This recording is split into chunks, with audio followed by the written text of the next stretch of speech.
Dersimize başlaymayız hürmetli vatandaş. Endiki mavzudun birinci islah 2021 yıl 7. ayının 15. günü hürmetli vatandaşım. Endiki mavzumunda Xalqaro dini itiqad erkinligi yig'ini Jungo'ga qartildi. Mavzuli xabar 7. ayının 15. günü Jungo'ga nazar torbitida e'lon qilindi xabar. Mundaq başlandı. 7. ayının 13. günüdün 15. günügacha Xalqaro dini itiqad erkinligi ittifoqi 2021 yillik dini itiqad erkinligini yuqori darajalik yig'in o'tkazildi. Avam Palata Başlığı Nancy Pelosi Hanım, sabiq Devlet İştirakatı Mike Pompeo, dini itiqad yetkazilgan ziyankeşliklarni tanqid qildi.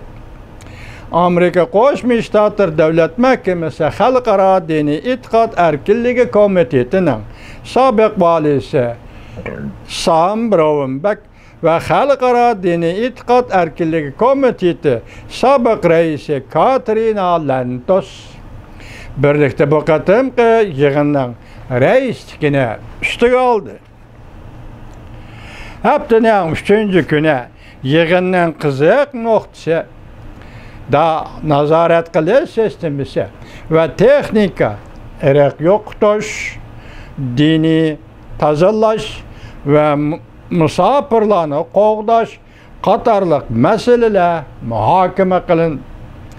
Qatnashib guvohlik bergan kishilar, jumladan YGPL lageridan aman esen qutulib chiqqan Tursun Ay Ziyovuddin Uyg'urlarning echinishda ziyonkashlikka uchrayotganligini tasvirlab berdi.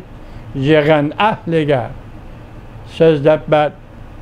Avam Palata Başlığı Nancy Pelosi ekran orqali yig'inga qatnashib mundaq ko'rsatdi. Bu faaliyet bizga bir fursat yaratib berdi. Dini itiqad erkinligini qo'g'dashni ko'rsatib berdi. Bu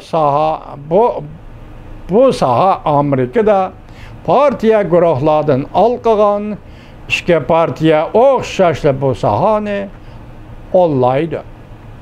Avam Palata Başlığı Nancy Pelosi YGPL lagerdan aman esen qutulib chiqqanlarni qo'llaydiganligini bildirdi.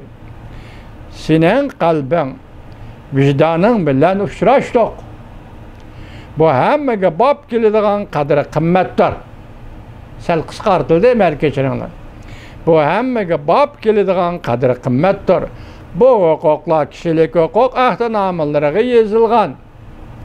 Lekin yana nurg'un kishilar hozir xalqaro jamiyatda diniy e'tiqod masalasida ziyonkashlikka uchrayotdi. Sobiq davlat ishtirakati Mike Pompeo mundaq ko'rsatdi. Amerika hukumati diniy e'tiqod erkinligini qo'g'dishi kerak. Mustabid hokimiyatlarning bu sohaga hujum qilishiga qarshi turishi kerak. Bu dunyo uchun intayin muhimdir. Mike Pompeo mundaq ta'kidladi. Jungo hukumati Uyg'urlarga ziyonkashlik qilyotdi va Uyg'urlarni o'ldirishni davomlashtiryotdi. Amerika Davlat Mahkamasi bu qirg'inchilikni irqiy qirg'inchilik deb bekitdi. Bu intayin jiddiy ve az uchraydigan ishdir.